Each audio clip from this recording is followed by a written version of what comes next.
Olá, sétimos anos, tudo bem? Todo mundo preparado para mais uma aulinha de português?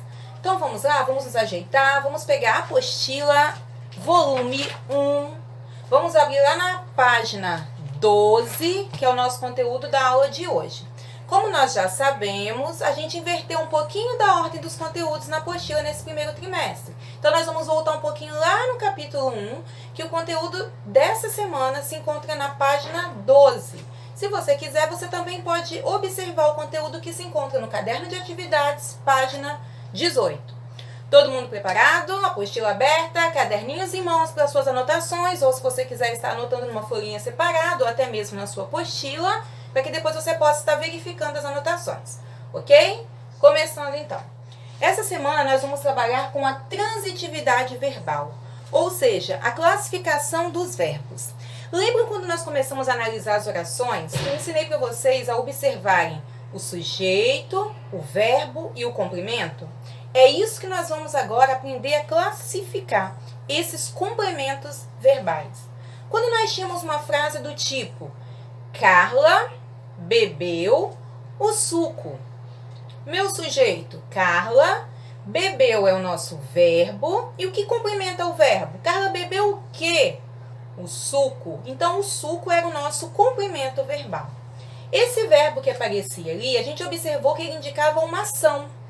Mas, além da ação, nós vamos aprender agora a classificar esses verbos. Por isso que a gente diz que são chamados de verbos transitivos ou intransitivos, ou seja, a transitividade verbal, ela ocorre de acordo com a organização da oração. Vamos entender melhor nessas frases aqui. Pedro é o nosso sujeito. Então vamos lá. Pedro dormiu. Se eu dissesse Pedro dormiu, vocês conseguem captar a mensagem? Eu preciso de mais alguma coisa. Pedro dormiu.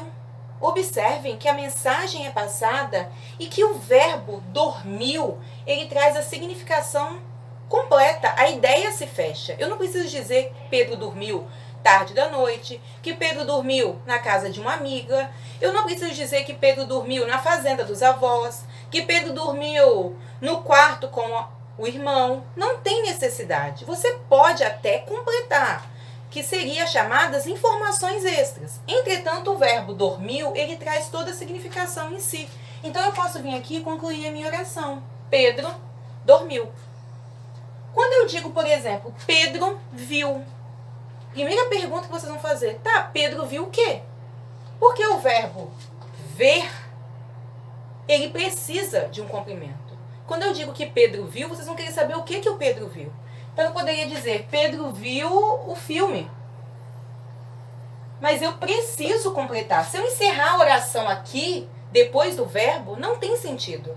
O verbo precisa de um complemento. A ideia, ela não está completa como aconteceu aqui em cima. A mesma coisa aqui, ó. Pedro necessita. De quê? Quem necessita, necessita de alguma coisa. Então, eu observo que o verbo necessitar, assim como o verbo ver, ele precisa de um complemento. Então, Pedro necessita de amigos. De amigos é o complemento do verbo necessitar. Pedro trouxe. Tá, o quê? Quem traz sempre traz algo para alguém. Então, Pedro trouxe bolo para a mãe.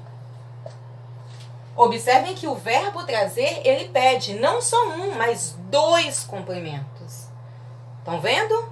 Dois complementos. Ele precisa, porque quem traz, traz alguma coisa para alguém. Quem entrega, entrega algo para alguém.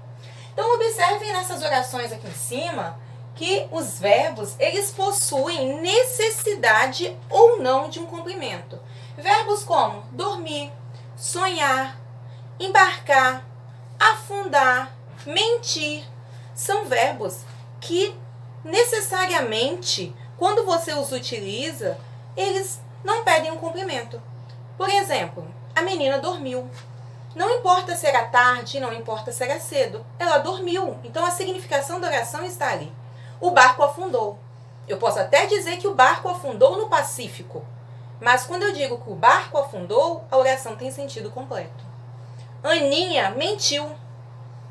Tá, eu sei que ela praticou uma ação que foi mentir. Não preciso saber se ela mentiu para a mãe, para o pai, se ela mentiu sobre o ocorrido, não tem necessidade. Então esses verbos são chamados para a gente de verbos intransitivos. Ou seja, intransitivos, a ideia é completa, sem complemento. Esse in que aparece aqui dá a ideia para a gente de negação, não ou sem. Ou seja, não tem complemento, sem complemento. Que é o que aconteceu aqui, ó. Pedro dormiu e ponto final. Os demais verbos, como o caso da oração Pedro viu, Pedro necessita e Pedro trouxe, esses 3 verbos são verbos que precisam de um complemento. Portanto, são chamados para a gente de verbos transitivos. Ou seja, o complemento é necessário para que a oração tenha sentido completo. Vale destacar ainda que os complementos verbais ssão chamados de objetos.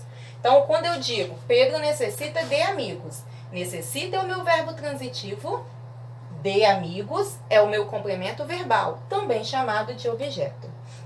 Mais à frente, nós vamos ver que esses verbos transitivos, eles possuem 3 classificações. Eles podem ser transitivos direto, indireto ou direto e indireto. Mas isso é conversa para uma outra aula, tá bom? Para um outro momento. A princípio, o que a gente precisa é entender a diferença entre um verbo transitivo e intransitivo. Então, vamos resgatar aqui o que a gente acabou de dizer. Toda vez que o verbo trouxer toda a sua ideia, significação, e ele não precisar de um complemento, eu digo que ele é um verbo intransitivo. Quando o verbo precisar do complemento para ter sentido completo, não deixar dúvida nenhuma, então ele precisa de um complemento, ele é chamado de verbo transitivo. E aí vem mais uma pergunta, né? Mais uma dúvida surge. Então a transitividade de um verbo é fixa? Ou seja, todo verbo sempre será transitivo ou intransitivo? Não. Aí que a gente tem que ficar atento. Então a transitividade de um verbo é fixa? Não. Em alguns momentos, um verbo que era intransitivo pode virar transitivo. Olha só o que acontece nessa oração. Ele dirige muito bem. Vamos entender a composição aqui. Ele, sujeito. Dirige é o nosso verbo. Se eu dissesse ele dirige, vocês entenderam que ele pratica a ação de dirigir. Muito bem é uma informação extra, tá? Vou até colocar aqui, ó, informação extra. Mas eu posso cortar a oração aqui. Ele dirige muito bem. Ele dirige. Pronto. Só que, quando eu transformo essa oração, como eu fiz a oração de baixo, ele dirige carros muito bem. Observem que aqui em cima, esse verbo ele era um verbo intransitivo. Porque quando eu digo ele dirige, vocês já tinham entendido. Quando eu digo ele dirige carros muito bem, ele é o nosso sujeito, dirige é o meu verbo. Carros se transforma no meu complemento verbal. Portanto, ele é o meu objeto. E muito bem, continua sendo a nossa informação extra. Significa que como eu quis acrescentar uma informação na segunda oração, que seria a informação carros, o meu verbo, que aqui em cima era um verbo intransitivo, aqui embaixo ele se transformou num verbo transitivo. Deu para entender? Não era necessário, mas eu quis acrescentar o complemento. Portanto, a oração deixou de ter um verbo intransitivo e passou a ter um verbo transitivo. Ok? Por essa semana é só isso aí, tá bom? Por enquanto a gente vai ficar por aqui. Qualquer dúvida, anotem e enviem que eu estou esperando por vocês. Estarei pronta para responder, ok? Boa semana para vocês.